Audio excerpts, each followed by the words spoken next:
ഓണപരീക്ഷ start ചെയ്യാണ്. അപ്പോൾ ഓണപരീക്ഷയ്ക്ക് പോകുന്നതിന് മുമ്പ് ഈ ഒരു വീഡിയോ നിങ്ങൾ മുഴുവനായിട്ട് കാണാൻ വേണ്ടിയിട്ട് ശ്രമിക്കുക.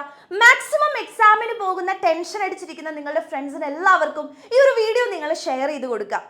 ഓണം എക്സാം എന്ന് പറഞ്ഞു കഴിഞ്ഞാൽ ഈ ഒരു വർഷം നമ്മൾ സ്റ്റാർട്ട് ചെയ്തത് മുതൽ നമ്മുടെ എഫേർട്സും അതേപോലെ തന്നെ നമ്മുടെ ഹാർഡ് വർക്ക്സും എല്ലാം ഒരു റിസൾട്ടിലേക്ക് എത്തിക്കാൻ വേണ്ടിയിട്ടുള്ള ഒരു ഫസ്റ്റ് സ്റ്റെപ്പാണ് നമ്മുടെ ഓണം എക്സാം എന്ന് പറയുന്നത് അല്ലേ. അപ്പോൾ ഈ ഒരു ഓണം എക്സാമിന് ഏറ്റവും ഒരു ബെസ്റ്റ് ആയിട്ടുള്ള റിസൾട്ട് കിട്ടണമെന്ന് ആഗ്രഹിക്കുന്നവരാണ് നിങ്ങൾ എല്ലാവരും എന്നറിയാം. അപ്പം ആദ്യം തന്നെ ഒരുപാട് ടെൻഷൻ അടിച്ചിരിക്കുന്ന മക്കളോട് മിസ്സിന് പറയാനുള്ളത്, നമ്മൾ ഏറ്റവും ബെസ്റ്റ് ആയിട്ടുള്ള പ്രിപ്പറേഷൻസ് ആണ് ചെയ്തിട്ടുള്ളത്. We have done our best അല്ലേ. നമ്മളുടെ മാരത്തോൺ ലൈവുകളാണെന്നുണ്ടെങ്കിലും ഫുൾ ചാപ്റ്റർ റിവിഷൻ ആണെന്നുണ്ടെങ്കിലും 50 ഷുവർ ക്വസ്റ്റ്യൻസ് ഇതെല്ലാം നമ്മൾ അറ്റൻഡ് ചെയ്തിട്ടുണ്ട്. ഇനി വരാൻ പോകുന്ന ഓരോ എക്സാംസിൻ്റെയും തലേ ദിവസം നിങ്ങൾക്ക് ക്വസ്റ്റ്യൻ പേപ്പർ ലീക്ഡ് എന്ന് പറഞ്ഞിട്ട് കൃത്യമായിട്ട് നിങ്ങൾക്ക് ലൈവുകളും കാര്യങ്ങളും ഒക്കെ നൽകുന്നുണ്ട്. അത് പ്രോപ്പറായിട്ട് എൻ്റെ കുട്ടികൾ അറ്റൻഡ് ചെയ്ത് പോകുകയാണെന്നുണ്ടെങ്കിൽ മക്കളെ ഈ ഒരു ഓണം എക്സാമിന് നിങ്ങൾക്ക് ഏറ്റവും ബെസ്റ്റ് ആയിട്ടുള്ള ഒരു റിസൾട്ടിലേക്ക് എത്താൻ വേണ്ടി പറ്റും. സോ അത് ആദ്യം തന്നെ നിങ്ങൾ എന്ത് ചെയ്യുക, സ്വയം വിശ്വസിക്കുക. അതുപോലെ തന്നെ you can do your best എന്നുള്ള ആ ഒരു വിശ്വാസം ഉണ്ടായിരിക്കുക.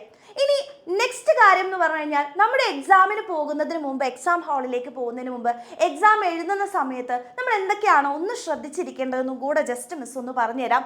ഒന്നാമത്തെ കാര്യം എന്ന് പറയുന്നത്, നമുക്കറിയാം നമ്മൾ ഏറ്റവും ഇമ്പോർട്ടൻ്റ് ആയിട്ടുള്ള ഏരിയാസ് ആണ് പഠിച്ചിട്ടുള്ളത് അല്ലേ. അപ്പം പ്രത്യേകിച്ച് ഞാൻ പറയുന്നില്ല, ഡെഫിനിഷൻസ് ആണെങ്കിലും ഡയഗ്രംസ് ആണെന്നുണ്ടെങ്കിലും ലേബൽ ചെയ്യാൻ വേണ്ടിയിട്ട്, അതുപോലെ തന്നെ പ്രോബ്ലംസ് ഏതൊക്കെ ഏരിയയിൽ നിന്നാണ് വരിക, ഇക്വേഷൻസ് ഏതൊക്കെയാണ്, അതൊക്കെ ഒന്ന് ലാസ്റ്റ് മിനിറ്റ് റിവൈസ് ചെയ്തിട്ട് എക്സാം ഹാളിലേക്ക് കയറാൻ വേണ്ടിയിട്ട് ശ്രമിക്കാം.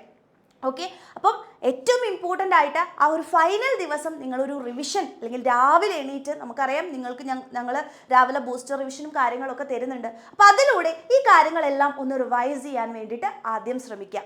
ഇനി എക്സാം ഹാളിലേക്ക് പോകുന്നതിന് മുമ്പ് എക്സാം എഴുതുമ്പോൾ നിങ്ങൾ എന്തൊക്കെയാണ് ശ്രദ്ധിക്കേണ്ടത് എന്നാണ് പറയാൻ പോകുന്നത്. കാരണം ഒരുപാട് കാര്യങ്ങൾ നിങ്ങൾക്ക് അറിയുന്നുണ്ടാവും, പക്ഷേ പ്രോപ്പറായിട്ട് ടൈം മാനേജ് ചെയ്യാതെ വരുമ്പോൾ അത് ഏറ്റവും വലിയൊരു പ്രശ്നത്തിലേക്കും മാർക്സ് കുറയാനുള്ള ഒരു ചാൻസ് ഉണ്ട്. സോ ഒന്നാമത്തെ കാര്യം, നിങ്ങൾക്കറിയാം നമുക്ക് കൂൾ ഓഫ് ടൈം ഉണ്ട്. ഒരു ക്വസ്റ്റ്യൻ പേപ്പർ തരുന്ന സമയത്ത് നിങ്ങൾ ആ ഒരു കൂൾ ഓഫ് ടൈം കൃത്യമായിട്ട് ക്വസ്റ്റ്യൻസ് വായിച്ച് അനലൈസ് ചെയ്ത് ഏതൊക്കെയാണ് നിങ്ങൾക്ക് അറിയുന്നത്, ഏതൊക്കെയാണ് ടഫായിട്ട് തോന്നുന്നത്, അതിനനുസരിച്ച് നിങ്ങൾ എന്ത് ചെയ്യുക, മാറ്റി തരംതിരിക്കാൻ വേണ്ടിയിട്ട് ശ്രമിക്കുക.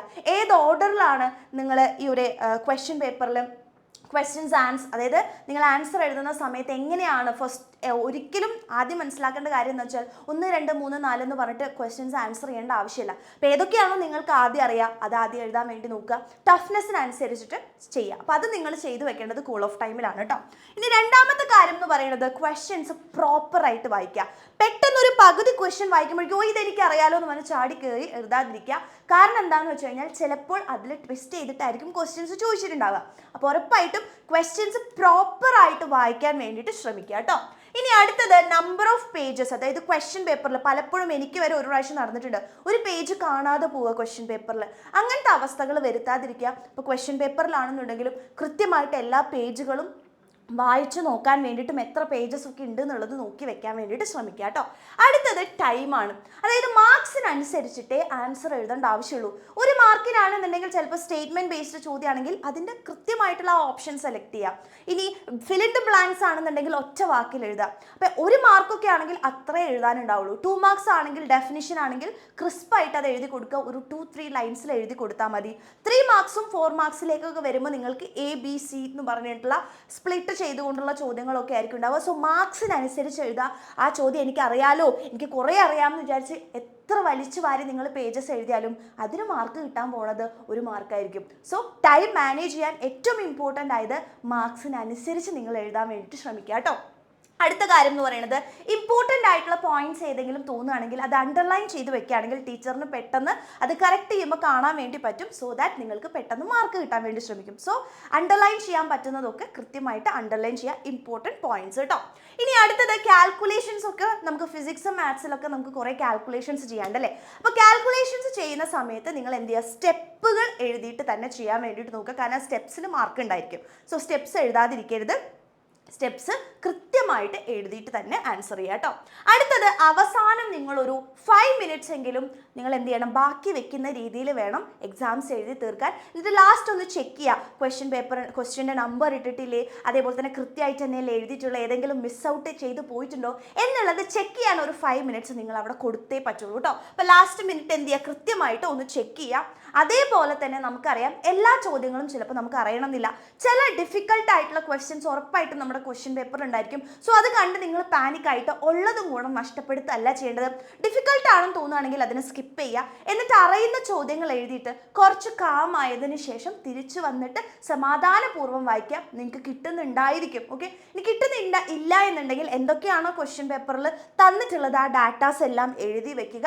എന്നിട്ട് എന്തെങ്കിലും അറ്റൻഡ് ചെയ്യാതിരിക്കാൻ വേണ്ടിയിട്ട് ഉറപ്പായിട്ടും നിങ്ങൾ എന്ത് ചെയ്യുക, അറ്റൻഡ് ചെയ്യുക.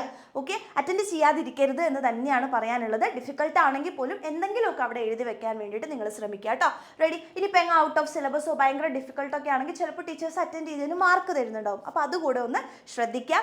ഏറ്റവും ഇമ്പോർട്ടൻ്റ് ആയിട്ട് ടൈം മാനേജ്മെൻറ്റ് തന്നെയാണ് മക്കളെ. ഞാൻ വീണ്ടും പറയുകയാണ്, നമുക്ക് എത്രയാണോ സമയമുള്ളത് അതിനനുസരിച്ചിട്ട് മാർക്കിനനുസരിച്ച് നിങ്ങൾ എഴുതാൻ വേണ്ടിയിട്ട് ശ്രമിച്ചു കഴിഞ്ഞാൽ ഉറപ്പായിട്ടും ഈ ഒരു ഓണം എക്സാം നിങ്ങൾക്ക് ഏറ്റവും ഈസി ആയിട്ട് എഴുതാൻ വേണ്ടി പറ്റും. അതുപോലെ തന്നെ ഏറ്റവും കൂടുതൽ കുട്ടികൾ ചെയ്യുന്ന ഒരു കാര്യമാണ് എക്സാമിൻ്റെ ടെൻഷനിൽ ഈ അവസാന നിമിഷം ഇങ്ങനെ പഠിച്ച് ഉറങ്ങാതിരിക്കും. കൃത്യമായിട്ട് നിങ്ങൾ ഉറങ്ങണം. ഒരു 6 hours എങ്കിലും സ്ലീപ്പ് നിങ്ങൾക്ക് നിർബന്ധമാണ്. അല്ലെങ്കിൽ പിറ്റേ ദിവസം ഈ പഠിച്ചതൊന്നും നിങ്ങൾക്ക് പ്രൊഡ്യൂസ് ചെയ്യാൻ വേണ്ടിയിട്ട് പറ്റില്ല നമ്മുടെ ആൻസർ ഷീറ്റിൽ. അപ്പോൾ അതുകൊണ്ട് മറന്നു പോകാനുള്ള ചാൻസ് ഉണ്ട്. അപ്പോൾ അതുകൊണ്ട് എന്ത് ചെയ്യുക, നന്നായിട്ട് ഉറങ്ങി നല്ല ഫുഡൊക്കെ കഴിച്ച് ഹൈഡ്രേറ്റഡ് ആയിട്ട് എക്സാം ഹാളിലേക്ക് പോകുമ്പോൾ പെന്നൊക്കെ ഒരു 4-5 പെന്നൊക്കെ എടുത്തിട്ട് പോകാൻ പറ്റുകയാണെങ്കിൽ എടുത്തിട്ട് പോവുക. അതേപോലെ തന്നെ വാട്ടർ ബോട്ടിലോ കയ്യിൽ വെക്കാൻ വേണ്ടിയിട്ട് ശ്രമിക്കുക. ഇൻസ്ട്രുമെൻറ്റ് ബോക്സ് ഒന്നും മറക്കാതിരിക്കുക. കൃത്യമായിട്ട് എല്ലാ കാര്യങ്ങളും എടുത്തിട്ട് പോകാൻ വേണ്ടിയിട്ട് ശ്രമിക്കുക കേട്ടോ.